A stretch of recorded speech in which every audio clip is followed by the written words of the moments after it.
শীতের রাতে কোরআন নাজিল হলে আম্মাজান আয়েশা বলেন আমরা কম্বল গায়ে দিয়ে কাঁপতাম। ওয়া ইন্না জাবিনাহু লা ইয়াতাফাসসাদু আরাকান, রাসূল সাল্লাল্লাহু আলাইহি ওয়াসাল্লামের দাড়ি আর থুতনি বেয়ে ঝরঝর করে ঘাম ঝরতো। এক সাহাবীর মাথার মধ্যে পা রেখে বিশ্বনবী শুয়ে আছেন, ঘন্টাখানিক শুয়ে থাকলেন। সাহাবী বলে আমার ব্যথা লাগে না। বিশ্বনবী শুয়ে আছেন, হঠাৎ করে বিশ্বনবী ঘুম থেকে জাগলেন, কিন্তু এই সাহাবীর রানের উপর থেকে মাথা তোলেন নাই।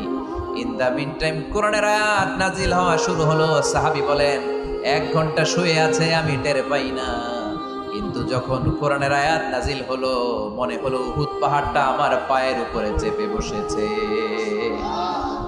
ঘন্টাখানিক শুয়ে আছে বিশ্বনবী সাইয়েদনা যায়েদ রাদিয়াল্লাহু তাআলা আনহুর রানের মধ্যে মাথা রেখে, উনি টেরই পাচ্ছেন না। কিন্তু ইন দ্য মিন টাইম হঠাৎ করে সাইয়েদনা জিবরাইল কোরআনের আয়াত নিয়ে আসলেন। বিষ্ণু ইসা ইসলাম কোরআনের আয়াত রিসিভ করতে শুরু করলেন। যখনই কোরআনের আয়াত নাজিল হলো, সাহাবী বলেন বিশ্বনবীর মাথার ওজনটা এত বেড়ে গেল, আমার মনে হচ্ছে মুহূর্তের মধ্যে আমার পায়ের রান ফেটে খান খান হয়ে যাবে।